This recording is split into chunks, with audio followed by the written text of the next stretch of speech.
अंबाला के थाना पड़ाव में सोनीपत के गन्नौर निवासी संदीप कुमार ने शिकायत दी थी कि उसका भाई दीपक प्रॉपर्टी डीलर का काम करता है और लापता है। शिकायतकर्ता ने बताया कि रीना ने दीपक से 3 लाख रुपए गांव ढोब रोहतक निवासी अपने भांजे सुमित को उधार दिलवाए थे।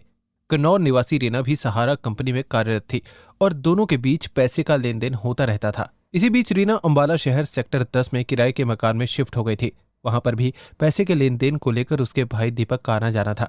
मृतक के भाई संदीप ने बताया कि 15 मई को उसका भाई दीपक घर से रीना के पास अंबाला पैसे लेने आया था, लेकिन जब वह वापस नहीं लौटा और उसका मोबाइल भी बंद हो गया तो उन्हें शक हुआ, जिस पर उन्होंने रीना को कॉल करके पूछा तो उसने बताया कि उन्होंने दीपक को 3 लाख रुपए दिए और उसे अंबाला कैंट बस स्टैंड के पास छोड़ गए थे। जिस पर दीपक के भाई संदीप ने थाना पड़ाव पुलिस में अपने भाई की गुमशुदगी की रपट लिखवाई थी। मेरा नाम से संदीप है, गांव पानती गन्नौर से हैं हम। और ये जो रीना है अंबाला में रहती थी, ये इसने मेरे भाई से पैसे ले रखे थे। पैसे का लेन देन था, वो पैसे लेने के लिए इसने बुलाया, लालच दे के बुलाया कि भाई पैसे ले जाओ। पैसे वैसे कुछ दिया नहीं तो उन्होंने इसके साथ गलत काम कर दिया, इनको मार दिया। मिला ये जी ये हत्या की गई जी। यहाँ पर अंबाला से जो शंभू रोड जाता है वहाँ पर गांव में इसको मारकर वहाँ पर फिर नहर में डाल दिया। सब मिला जी कुरुक्षेत्र इनका। मामला दर्ज करवा दिया गया? हाँ जी, दर्ज करवा दिया गया है। गला रेत रखा है, गले में भी चक्कू मार रखे, पेट में भी 3 चक्कू मार रखे हैं, सिर में भी मार रखी चोटें।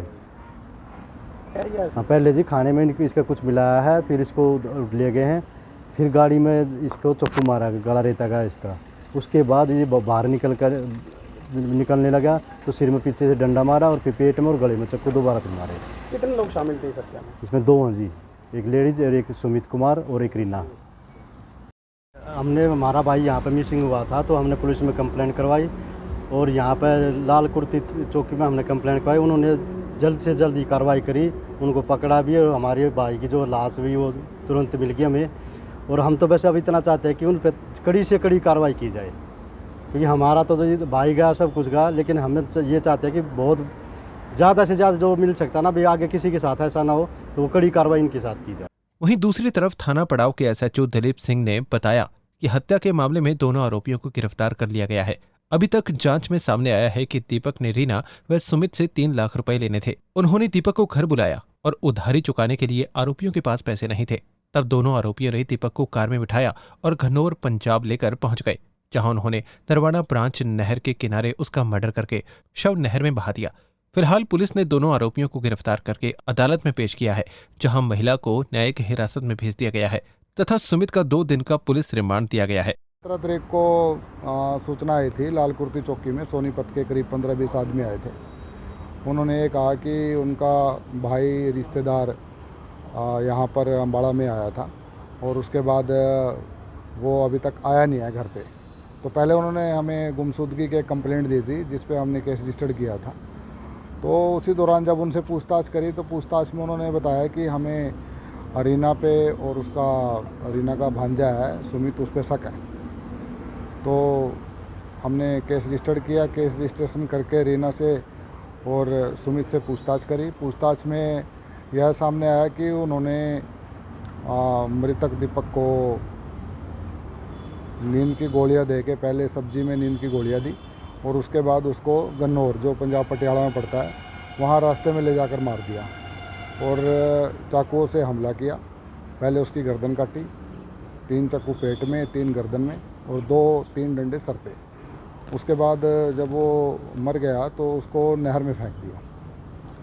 उसके बाद नहर में हमने तलाश शुरू करवाई, गोताखोरों से संपर्क किया तो पता चला कि कुरुक्षेत्र में बचगांव करके एक गांव है, वहाँ के नज़दीक ये नहर जो गन्नौर पटियाला से चलती हुई आगे जा रही है कुरुक्षेत्र में, तो वहाँ से मृतक की डेड बॉडी हमने रिकवर कर ली। अदालत में पेश किया गया? हाँ, रीना और सुमित को हमने विधि अनुसार गिरफ्तार किया है और रीना को हमने लीगल प्रोसीडिंग करके जो भी थी पूछताछ करके उसको न्यायिक हिरासत में भेज दिया है और जो सुमित है वो 2 दिन के रिमांड पे हमारे पास है। मृतक की उम्र कितनी थी, क्या काम करता था? जो मृतक था वो करीब 43-44 साल का था और सोनीपत का था वो, और बिजनेसमैन आदमी था। और ये भी सामने आया है पूछताछ में कि जो मारने वाले हैं रीना और सुमित, मृतक ने उनको करीब 3-4 लाख रुपए उधारे दे रखे थे, जो उन पैसों को लेने के लिए बार बार इनको बोल भी रहा था। पैसे ना देने की एवज में उन्होंने इसका मर्डर कर दिया। किन किन धाराओं पे मामला दर्ज किया? अभी हमारे पास पहले तो गुमशुदगी का केस रजिस्टर्ड हुआ था, उसके बाद जैसे ही पूछताछ होती रही, इन्वेस्टिगेशन में जो भी सामने आया हम सेक्शन 6 में ऐड करते रहे। इसमें 302, 120 भी और 201 हमने केस रजिस्टर